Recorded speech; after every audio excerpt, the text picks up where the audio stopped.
The marketplace was alive with noise and color. Vendors waved their hands, shouting prices over the chatter of customers. The smell of roasted corn mixed with the sweetness of ripe mangoes, and children darted between stalls, laughing as they chased each other. Amid the crowd, Adil moved slowly, his eyes scanning the ground as if searching for something. That's when he noticed it, a small, weathered envelope lying near a fruit seller's cart.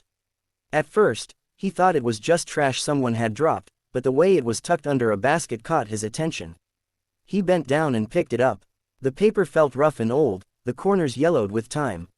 For a moment, Adil thought of leaving it where it was. But something inside told him this envelope wasn't just a piece of lost paper, it felt heavier than it should, as if carrying a secret waiting to be found. He slipped it into his pocket, unaware that this single choice was about to pull him into a story far bigger than himself. When Adil finally opened the envelope, his breath caught. Inside was an old photograph, its edges curled and the surface scratched with age. The picture showed a man standing proudly in front of a modest house, sunlight falling across his shoulders. On the back, in faded blue ink, an address was written. Adil traced the words with his finger, his throat tightening. The handwriting was unmistakable, it belonged to his late father.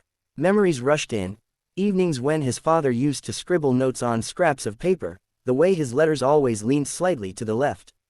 Adil's hands trembled as he held the photo closer. Why would his father's handwriting appear on something so mysterious? And why had it been hidden in the middle of a crowded marketplace? Questions swirled in his mind, but one truth grew clearer with each passing second: this envelope wasn't random. It was a message, left behind for him. The journey to the address written on the photograph was longer than Adil expected. He crossed busy streets, boarded a rattling bus, and finally walked through a quiet neighborhood where the air grew still. With each step, his curiosity tangled with unease, pressing down on his chest. When he reached the house, he froze. It stood at the end of a narrow lane, hidden partly by overgrown trees. The wooden gate sagged on rusty hinges, groaning whenever the wind pushed against it. The paint had long faded, leaving behind gray, splintered planks that told stories of years gone by. Adil stepped closer, the crunch of gravel under his shoes echoing in the silence. For a moment, he wondered if he had come to the wrong place. But then, the shape of the house matched the photograph exactly, every line of the roof, every crack on the wall. His heart thudded in his chest. He hesitated, staring at the gate. Something inside whispered that once he crossed this threshold, nothing in his life would ever be the same again. Slowly, with a shaky hand, he pushed the gate open. It let out a low, haunting creak, as though warning him not to enter. The air inside the house was heavy with dust and silence. Each step Adil took stirred the floorboards, releasing faint groans as if the house itself remembered the footsteps of those long gone. Shafts of sunlight filtered through cracks in the shutters, casting streaks of gold across cobwebs that clung to the corners. He moved cautiously, brushing his fingers along a shelf lined with forgotten trinkets, an old clock that no longer ticked, a broken lantern, and stacks of papers crumbling at the edges. Then his eyes fell on something unusual, a bundle of letters, tied neatly with fraying twine, resting on a wooden table. With trembling hands, Adil untied the knot. The letters smelled of age, their ink faded but still legible. As he unfolded the first one, his eyes widened. They weren't just random notes, these were confessions, pieces of his father's hidden life.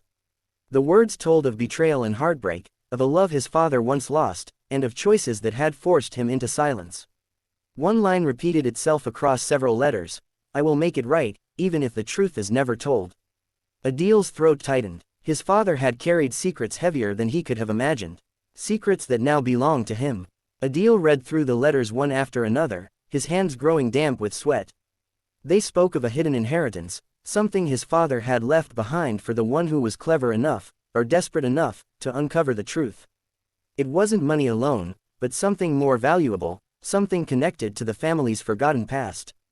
As his mind raced, Adil suddenly sensed a shift in the air. A faint crunch echoed outside the cracked window, like footsteps on gravel. He froze, holding his breath. The street had been empty when he arrived, yet now, shadows flickered in the dim light beyond the glass. He quickly gathered the letters and tucked them back into the envelope, pressing it against his chest. His instinct screamed that he wasn't alone in this search. Someone else knew about the house, about the letters, and perhaps even about the inheritance. The thought sent a chill down his spine. This was no longer just about uncovering his father's secrets, it had become a race, and Adil had no idea who the other players were.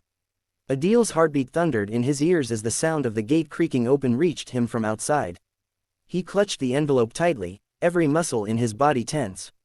The footsteps grew louder, slow, deliberate, as though the intruder wanted him to know they were coming. The room suddenly felt smaller, the air thick with tension. His father's words from the letters echoed in his mind. I will make it right, even if the truth is never told. Was this the moment his father had tried to prepare him for? The doorknob rattled, and the wooden door groaned as it began to swing open. Adil's breath caught in his throat. He could run, but running meant leaving behind the very truth he had fought to uncover. He could confront whoever was entering, but that meant facing dangers he could not yet see. The shadow of a figure stretched across the floor, inching closer as the door opened wider.